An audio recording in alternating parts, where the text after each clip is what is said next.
Всем привет. Начинаем наш телемост. Киев-Вашингтон или Вашингтон-Киев, кому как удобно. На связи Андрей Андреевич Пентковский. Андрей Андреевич, здравствуйте. Добрый день, Роман, добрый день, Володя. Андрей Андреевич, вы так иногда представляете себя как смотрящего по Соединенным Штатам. И первый вопрос, он, собственно, на поверхности. Я так понимаю, в Америке тоже каникулы закончились. У нас они практически и не начинались, если так сказать по чесноку. Значит, Джозеф Байден, президент Соединенных Штатов, обращаясь к Конгрессу и в первую очередь к республиканской партии, сказал, что время действовать в части помощи Украине. Вопрос сформулирую таким образом. Вроде как по бюджету американскому договоренность достигнута, шатдауна не будет в Штатах. Значит ли это, что Америка готова шатать режим Владимира Путина? Да, мы уже надоело, и, в общем, достаточно унизительно для великой демократической страны, для лидера свободного мира. Тут мы 2 месяца или сколько, после 9 октября в своем обращении к нации замечательным Байден сформулировал, потребовал у законодателей принятия закона о финансовой помощи Украине и Израилю. Вот 3 месяца мы обсуждаем, примет его э, Конгресс или нет. Ну, пора закончить эти обсуждения. Все признаки говорят о том, вопрос был решен. Ну, в том числе и тот, который вы помянули. Ну, они согласились об общем бюджете, бежали шатдауна, который угрожал 19 января. Это не касалось непосредственно дополнительного закона о финансировании военной помощи. Но атмосфера была такая этих переговоров. Мы видели совместную пресс-конференцию Шумера, лидера демократов в Конгрессе, и спикера палаты Майка Джонсона, показывает, что это идут деловые, очень конструктивные переговоры. Но больше всего меня убеждает замечательный, совершенно фантастический документ, появившийся на сайте 3 комитетов Палаты представителей. Это комитеты по иностранным делам, который возглавляет наш большой друг Украины Майк Маккол, комитета по обороне, который возглавляет Майк Роджер, и комитета по разведке, который возглавляет Майк Тоннелл. Все 3 республиканцы, это комитеты Палаты представителей, под заголовком «Победа Украины». Это фантастический документ. Я уже как-то говорил, что когда я читал выступления замечательные Блинкина, Остина и самого Байдена в середине октября, после атаки Ирана и Хамаза на Израиль, мне хотелось себя ущипнуть.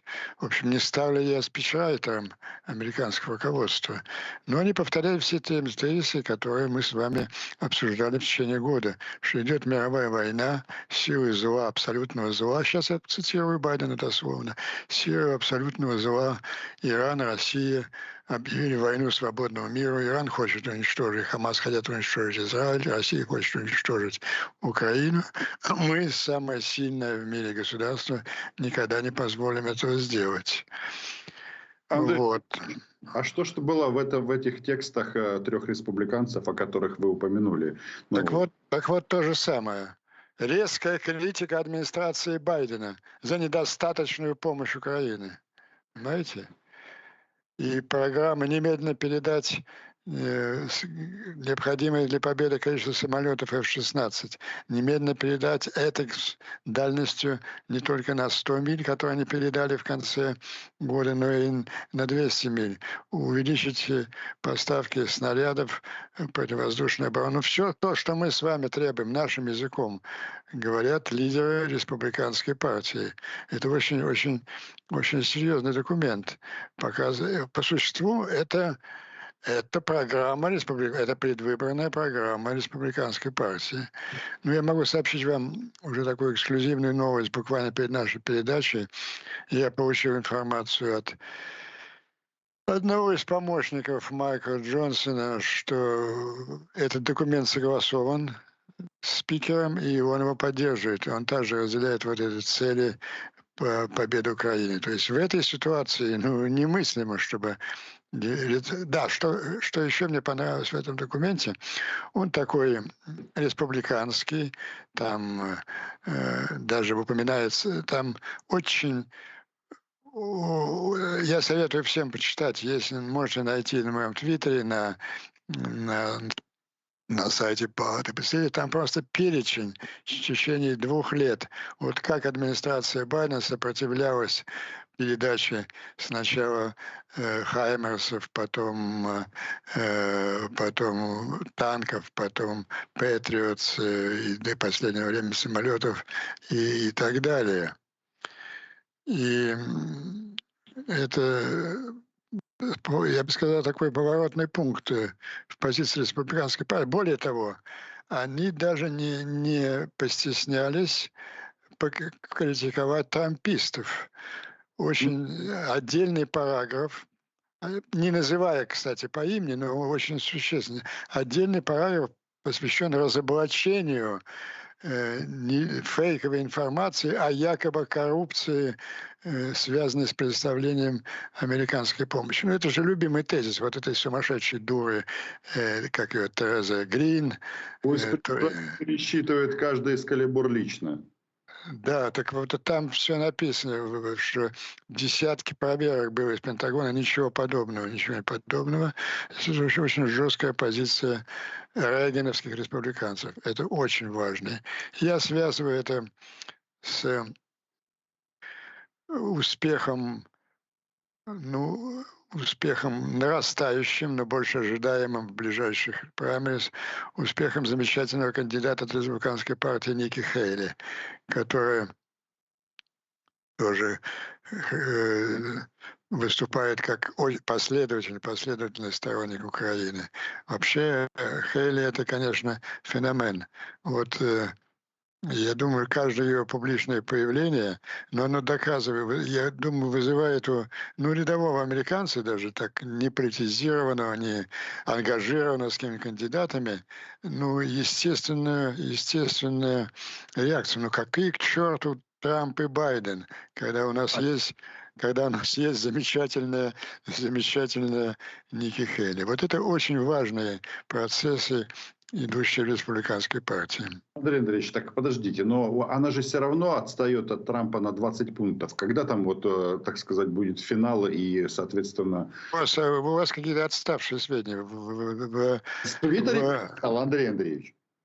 В последние опросы, вот решающим для нее будут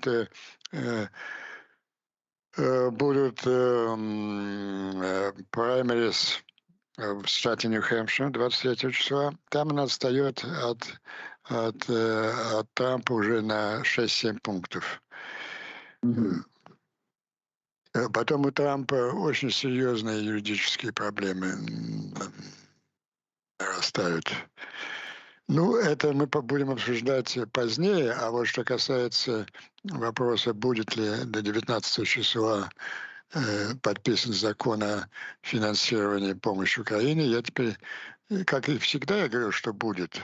Сейчас я могу сказать это более уверенно, но с одной, правда, оговоркой. Возможно, критика администрации Байдена в этом документе настолько резкая, что, возможно, да, похоже, что центральной темой избирательной кампании республиканцы, ну а что вы хотите, 3 председателя 3 ведущих комитетов палаты. Да, кстати, что тоже интересно, документ подписан не председателями, он представлен как документ совместный всех комитетов. Просто там имена председателя комитета. После подробного обсуждения 3 комитета там. Да, кстати, это даже формально, это не совсем республиканский документ, потому что в комитетах есть и демократы. В каждом комитете там приблизительно, там, скажем, 12 демократов, 11 республиканцев. Это очень серьезный документ, но так как его берут на вооружение республиканцы, мне кажется, они выбирают как инструмент избирательной кампании обличение Байдена за недостаточную поддержку Украине, что замечательно для нас. Андрей Андреевич, ну, я, кстати, насчет Ники Хейли хочу, вопроса тут не будет, просто ремарка. Я ваш прогноз помню, что вы, вообще-то,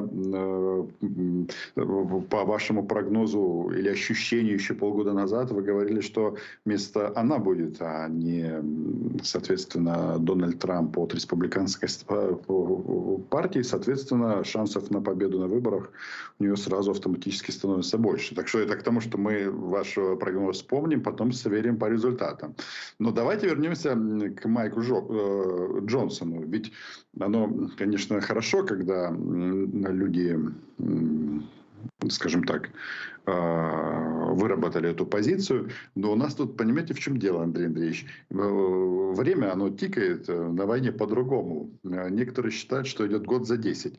И пока идет там дискуссия, то полоумный маньяк Владимир Путин, который там вдовам показывает в перерывах между войной свою конюшню, сюда ж ракеты падают.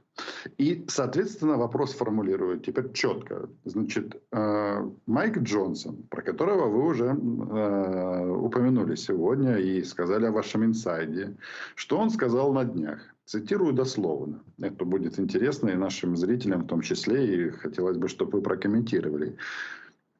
Открываем кавычки. Какой финал в Украине? Какова наша стратегия? Какова цель? Как мы будем осуществлять надлежащий надзор за этими драгоценными долларами налогоплательщиков? Знак вопроса. Это все были вопросы. И, собственно говоря, да, я с ним полностью согласен, что доллары, они драгоценные. Они зеленые, они трансформируются в оружие, в самолеты, бомбы и в смерть российских захватчиков. Но как бы вы описали, вот все-таки 2 года практически прошло, и тут, получается, это какой? 3-й чиновник по рангу в Соединенных Штатах задается вопросом, каков финал в Украине, какова американская стратегия? Так какова она? Так вот, этот вопрос таким же образом поднятый в документе, о котором я говорю, который официальный документ 3 комитетов. Там ставится вопрос, одним из упреков, да не одним, а основным из упреков администрации Байдена, это что Байден не определил стратегию Америки, не определил необходимость достижения победы в Украине и ухода оккупированных войск со всей территории на границе 91 года. Это четко написано в этом документе. А что касается, да, а по второму вопросу, который, да, до последнего времени повторял эту чушь иногда Джонсон, что надо проверять, отвечают ему 3 комитета республиканской партии, что все проверено до последнего цента. Джонсон конъюнктурщик. Он вынужден быть конъюнктурщиком. Он же 3-й человек, назначенный на должность спикера за последние там несколько месяцев. Почему? Потому что вот эти долбанутые трамписты, которых кучка, несколько десятков, но они свергнули 2 спикеров, потому что большинство-то там у республиканцев 2 голоса, и они шантажируют спикеров, что вот если ты не будешь придерживаться нашей позиции, мы тебя уберем при любом голосовании, и дважды это продемонстрировали. Поэтому он вынужден был на них оглядываться. Ну, а сейчас, я уверяю, он будет оглядываться на гораздо более серьезную конфигурацию, на точку зрения ведущих республиканцев в Палате представителей. Андрей Андреевич, а вот вы согласны с вот этим вот тезисом, что администрация Джозефа Байдена, она все-таки не определилась стратегией? Ну, то есть, да, нам помогают, это правда, чтобы нас тут не перебили всех, ну, как минимум сразу, так точно. Датируют бюджет. И да, это как раз те же драгоценные американские доллары на американских налогоплательщиков. Поставляют много оружия сюда. Это правда. Без этого оружия, раньше я говорил, что мы бы воевали камнями, но если сказать прямо, нас бы просто уже уничтожили. Но тем не менее, вот этот вот базовый вопрос, он все равно открытый. Вот это вот, ну, что я имею в виду? Вот складывается ощущение, что вот сейчас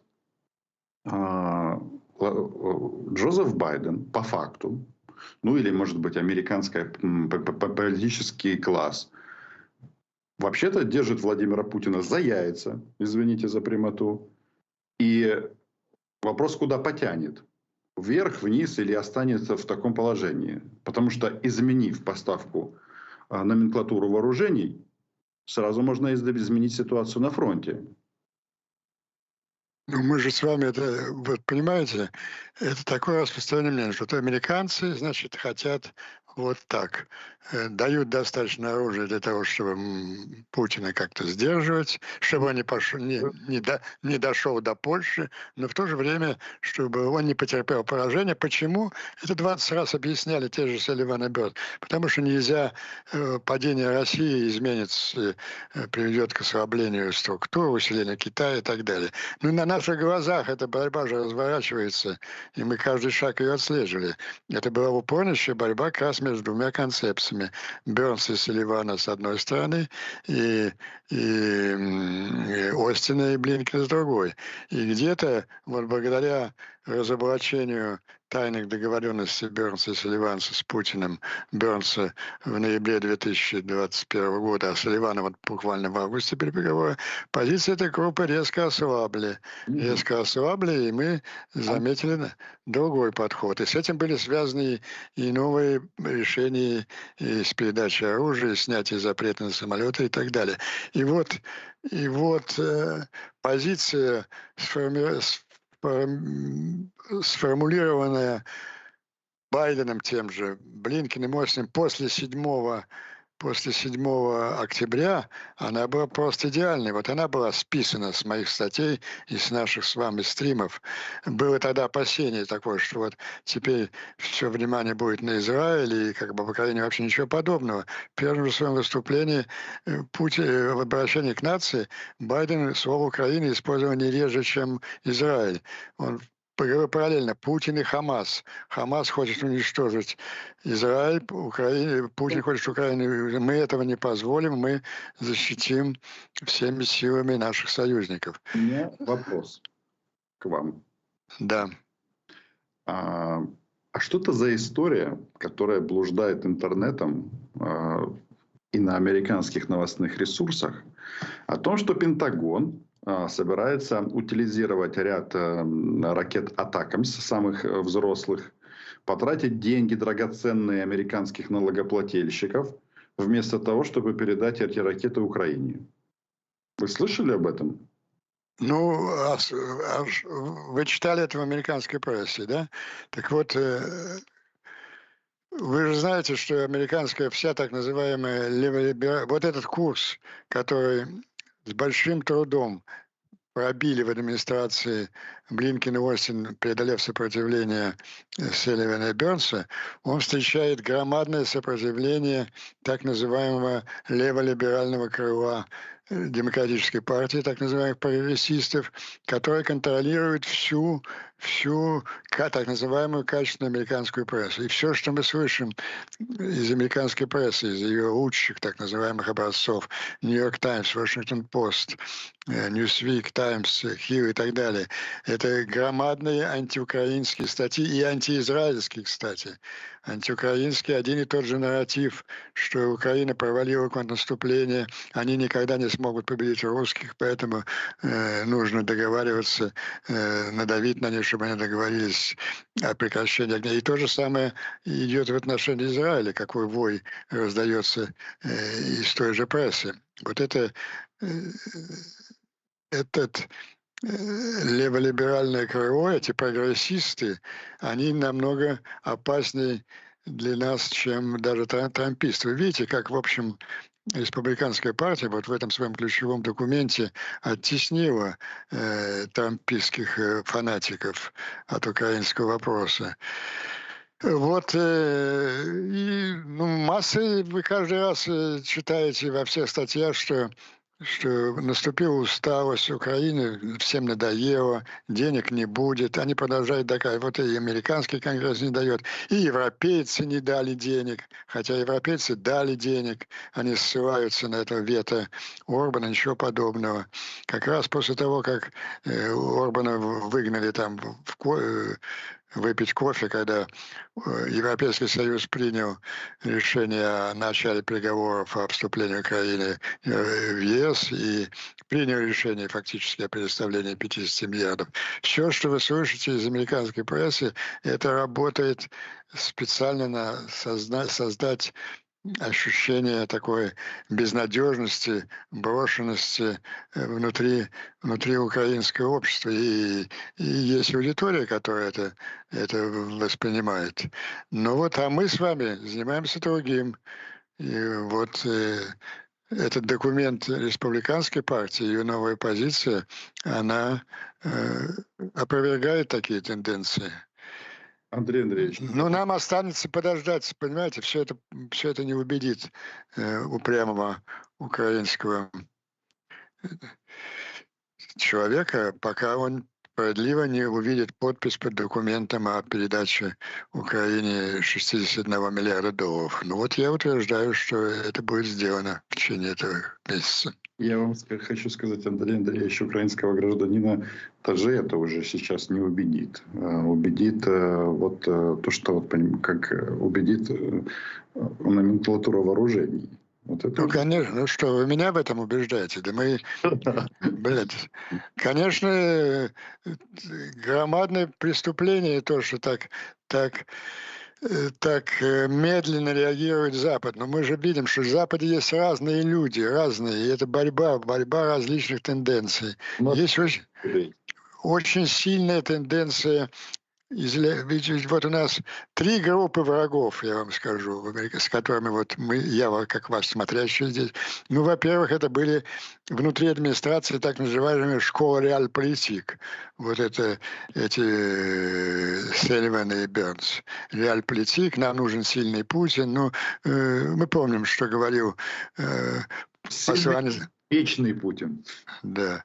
Во-вторых, это очень сильная левая группа, так называемые прогрессисты, которые просто, они сознательные враги Америки. Они считают Америку империалистическим государством, виновным в колониализме, в преступлениях перед угнетенными народами мира. И вот они любое американское действие за рубежом рассматривают как продолжение этих тенденций. И вот они целиком на стороне героического палестинского народа.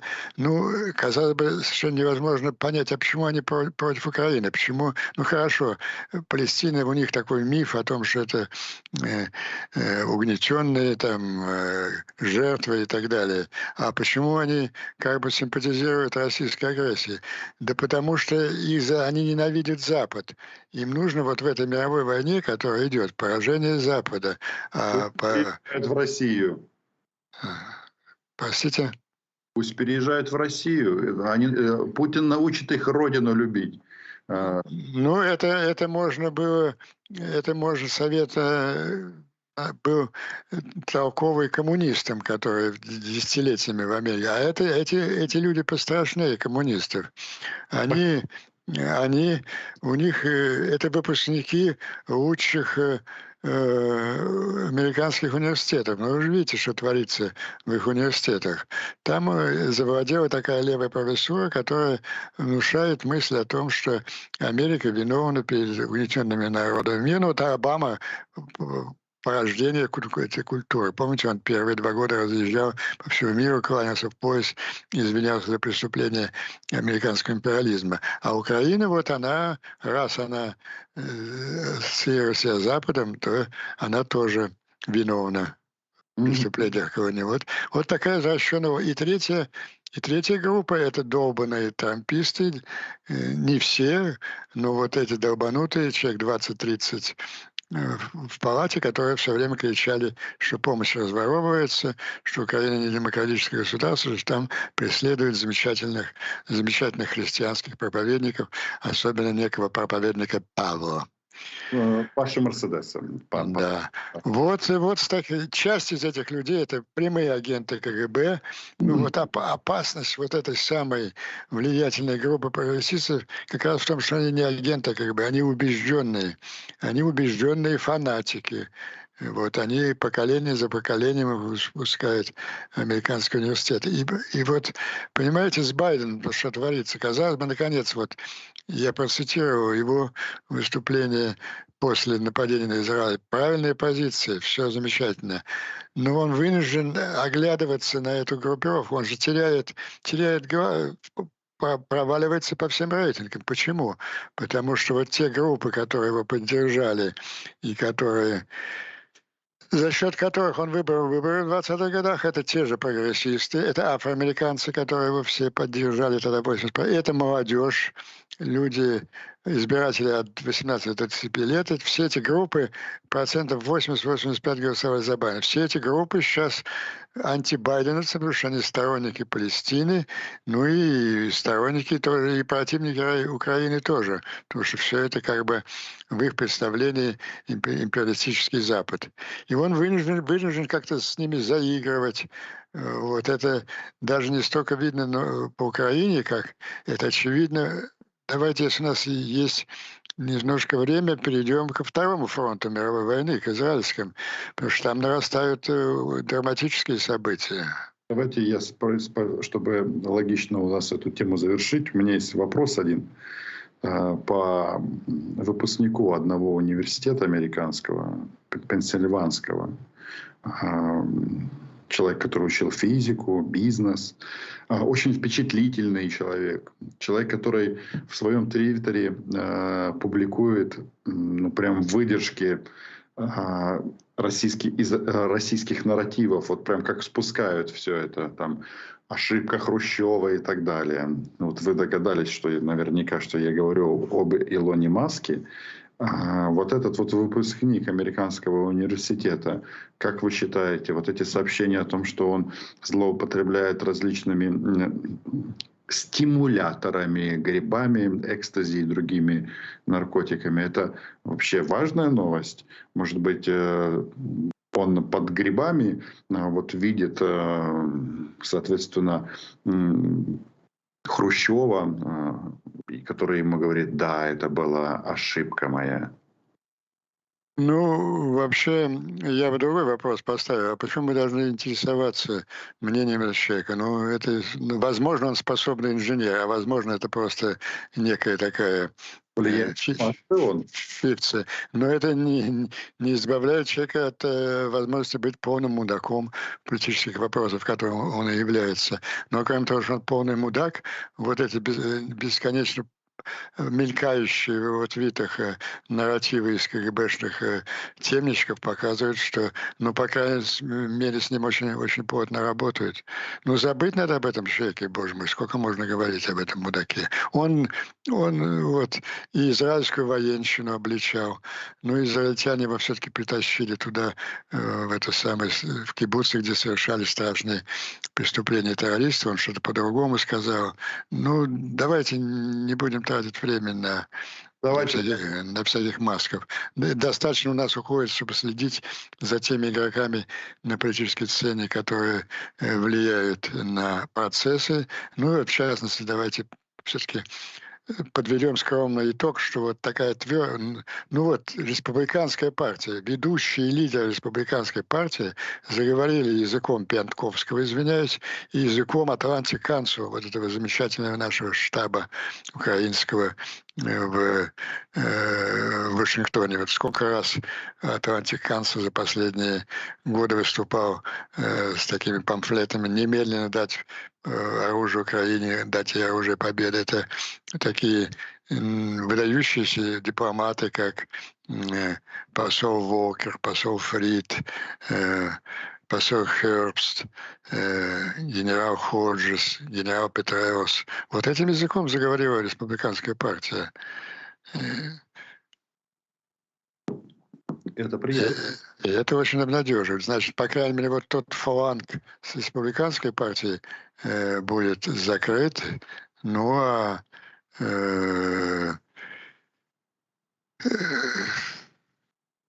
прогрессисты, они неисправимы, они будут до последнего дыхания бороться с Америкой. Но, кстати, вот давайте не забывать, когда я говорю, что вся качественная пресса, и вы видите это по публикациям, она контролируется этими прогрессистами, не забывайте о том, что и это меньшинство в американском общественном мнении. Поддержка Израиля и требование увеличить поддержку Израиля — это 70% опросы, а поддержка Украины — 60%. Вот эта разница, маржа 10 больше за Израиль, потому что против Украины работает вот эта часть трампистов. Но это в любом случае для Америки, как бы традиционно равнодушной к внешней политике, это громадное преимущество, и администрации Байдена есть на что опереться, а тем более республиканцам, которые, мне кажется, похоже, берут в свои руки дело ведения Четвертой мировой войны и защиты Украины, Израиля и, собственно, самих Соединенных Штатов. Андрей Андреевич, я так є так хорошее слово в українській мові, нечемно, то есть нечемно перебил вас. Вы говорили, что на израильском фронте там какие-то сейчас изменения. Могли бы вернуться к этому? Ну, смотрите, я могу наизусть цитировать массу высказываний замечательных Байдена, Блинкина, Остина, вот середины октября прошлого года. Ну вот, например, на всех произвело громадное впечатление очень искренние, проникновенные слова Блинкина, сказанные в Иерусалиме. Он сказал, что когда мы знаем, как много у вас здесь врагов на Ближнем Востоке, и мы знаем, что вы сами можете с ними справиться. Но as long as America exists, пока существует Америка, вам не придется это делать в одиночку. Мы всегда будем рядом с вами. И Остин сказал для нас еще более близкие слова. Его никто не спрашивал по Украине, там на пресс-конференции. Он сказал, что мы, Америка, самое сильное в мире государство, он даже сказал, в мировой истории. И у нас хватит и решимости, и воли, и оружия защитить наших замечательных союзников Украину в Европе и Израиль на Ближнем Востоке. Вот. Но во всяком случае, мы видим, что 2 месяца затягивается вопрос с финансированием украинской помощи. Но это уже не столько вина прямо Байдена, сколько вот этих оголтелых трампистов скорее. Но в том, что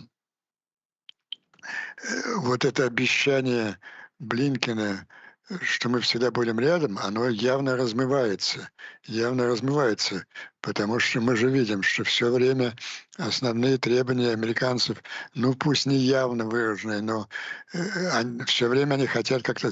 Это похоже, кстати, украинцам это хорошо знакомо.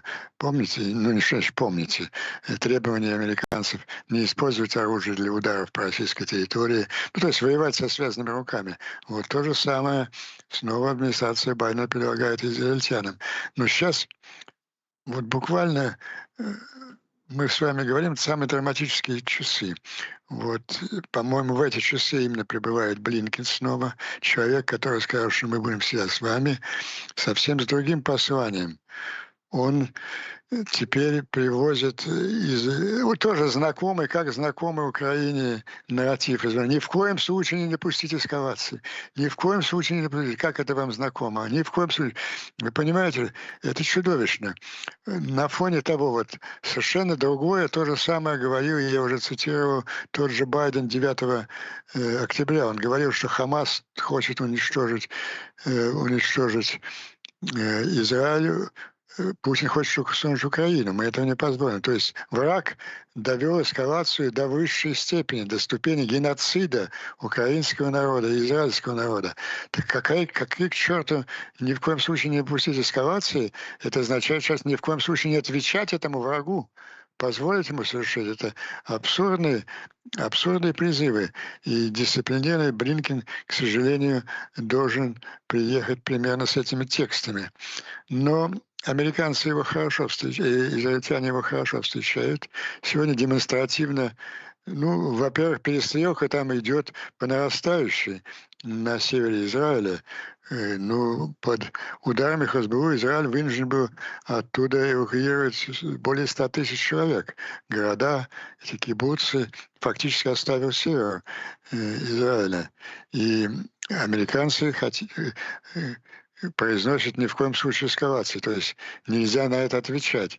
Ну вот, в качестве такого сигнала сегодня был демонстративно уничтожен, ну, второй или третий человек в Хазбулле, Шурин самого Насраллы. И мне кажется, я понял тактику израильтян. Они, не дожидаясь, ну, как условно, разрешения и одобрения, не отвечая ни на какие начнут атаку на Хазбуллу. Прекрасно понимаю, это очень рискованный шаг. Понимаете, в чем драматичность этого решения? Вот когда Блинкен сказал 7 и 9 октября, что у вас много врагов, но мы понимаем, что вы с ними сможете сами справиться, это не совсем так. Такова была ситуация на Ближнем Востоке последние 75 лет. Это не сейчас. Мы видим, как тяжело идет операция в Газе, а Хазбулла — это сотни тысяч ракет. Сотни тысяч ракет. И уничтожение Хазбуллы — это должно быть естественным прологом и к уничтожению ядерной программы Ирана и иранского руководства. Израиль не справится с этими двумя историческими задачами один. Ему необходима поддержка. Ну, послал для чего-то дедушка Байден там 2 авианосных соединения. Израиль, мне кажется, сейчас... Ой, Да? говорю, один уже начал возвращаться домой. Да. Ну и одного хватит Эйзенхауэра. По-моему, как раз Эйзенхауэр возвращается, а Форрест. Но это не важно. Это не важно. Важно то, что Израиль идет на очень рискованный шаг. Он атакует один.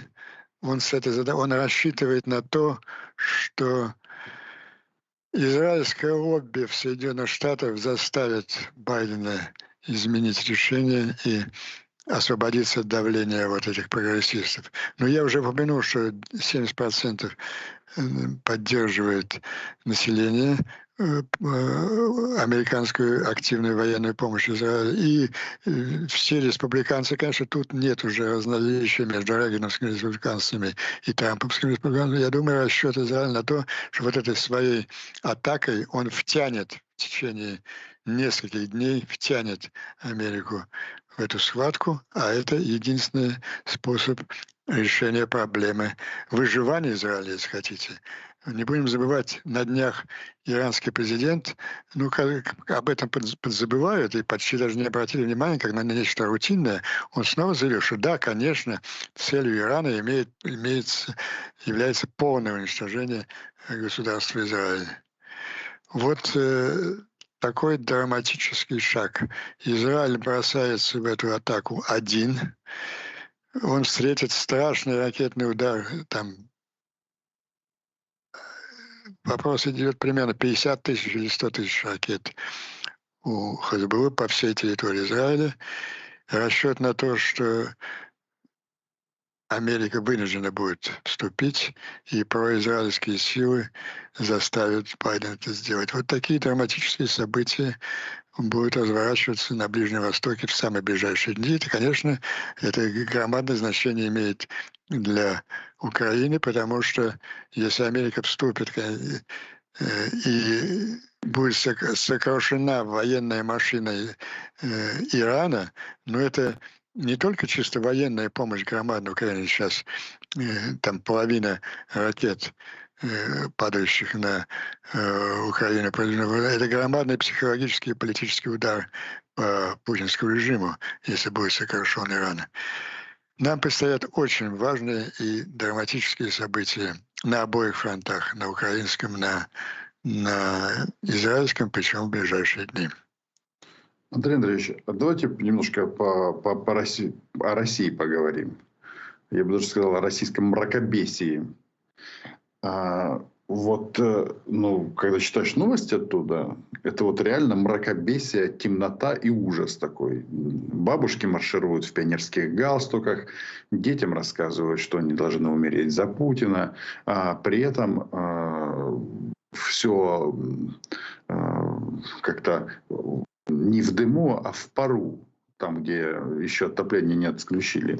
Вот, по вашему мнению, вот это просто ну, случайность и так фокус общественного внимания на вот эти вот аварии на теплотрассах, где десятки тысяч людей без отопления в 25. Или это все-таки какой-то вот системный вопрос? Потому что получается, что тот же Подольск, а вот этот город не важен, потому что я там вообще-то был зарегистрирован. Когда я был корреспондентом в Москве, я был зарегистрирован в Подольске. И когда я там был зарегистрирован, там с отоплением проблем не было. А вот сейчас вот такая история. У них там понемножечку что-то меняется или, ну, мракобесие, да и мракобесие. Вымрут несколько десятков, ну и хрен с ними. Ну, там это системный кризис всей инфраструктуры. Все, во-первых, все разворовано, все оптимизировано, но сейчас все идет на войну. Вы задаете вопрос, доколе русский народ будет терпеть это безобразие? Ну, Ну, этот генерал Мороз, он же влияет на мозги. Там же действительно холодно, и это, как это же на массы, как это ни странно, действует как азверин. То есть, если вот это бульканье телевизора, украинцы, нацисты, там и всякое такое, это уже, ну, нас не трогает, да и слава богу. А вот холод в квартирах, это же действительно их может как-то сгенерировать. Потому что это вопрос выживания. Не двигаешься, умрешь с холода. Ну, мы же там жили, это действительно ну, 30 градусов, там это без отопления. Эти советские дома, они же вымерзают очень быстро.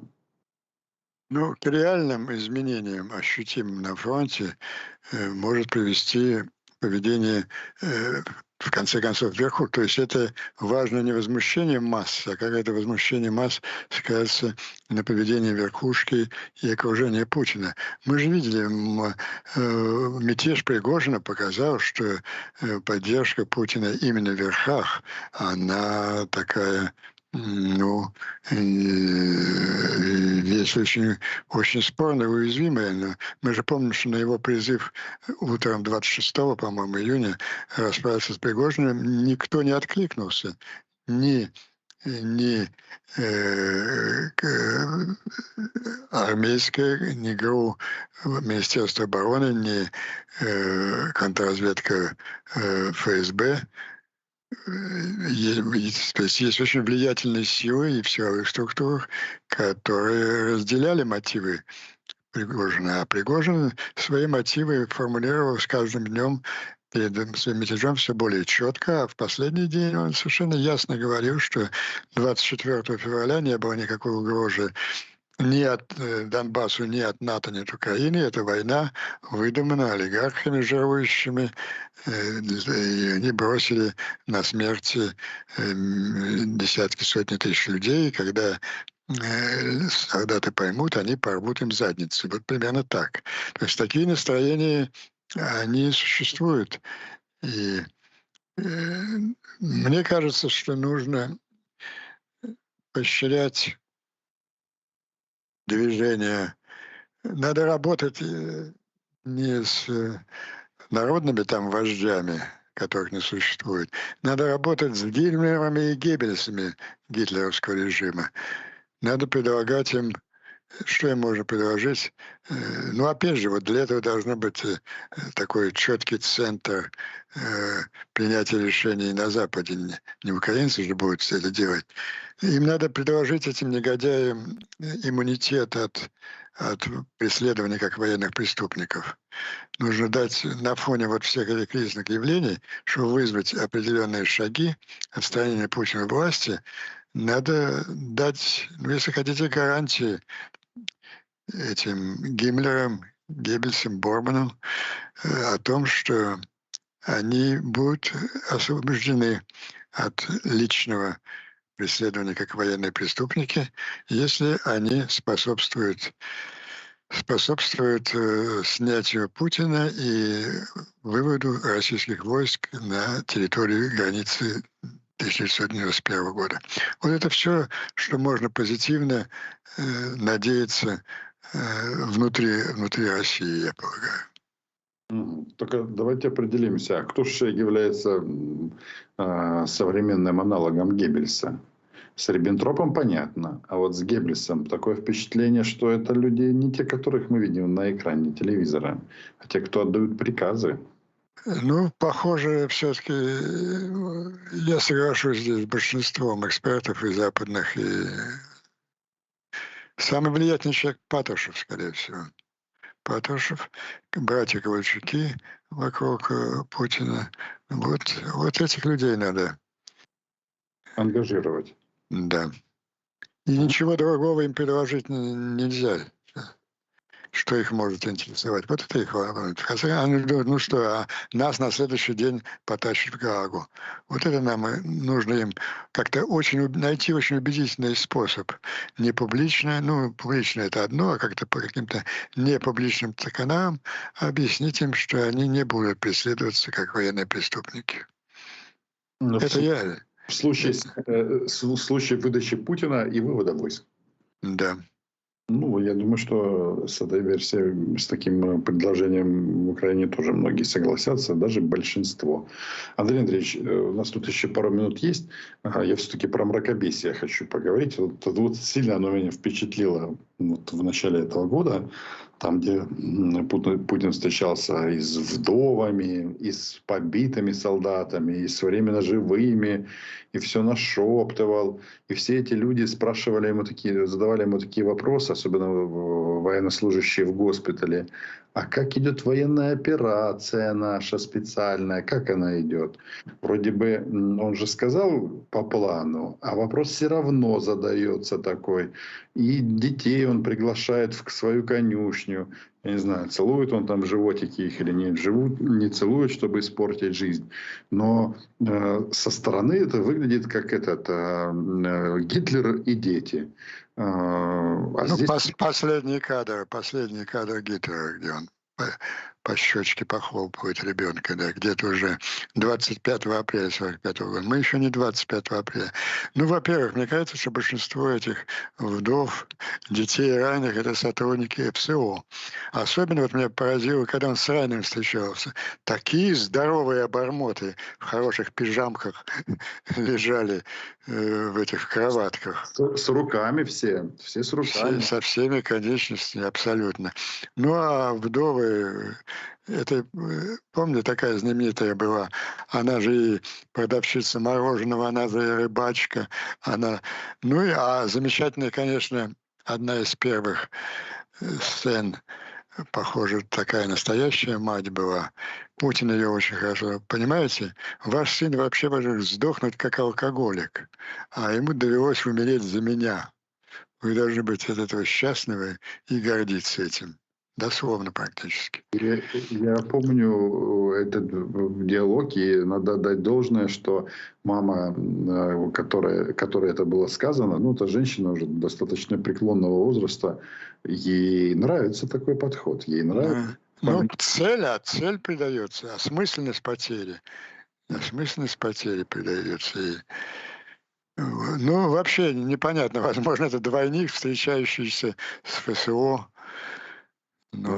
Что там спецотряд Светлана Медведева разных возрастов и комплекций сдала анализ крови, кала, там, чего там еще надо, чтобы сидеть ближе к этому, к царю. Да, и даже все равно вот на одной из последних сцен, на большой дистанции он там, детишки, родственники. Я не знаю, от чего он там закрывается, там уже вроде все ковиды кончились.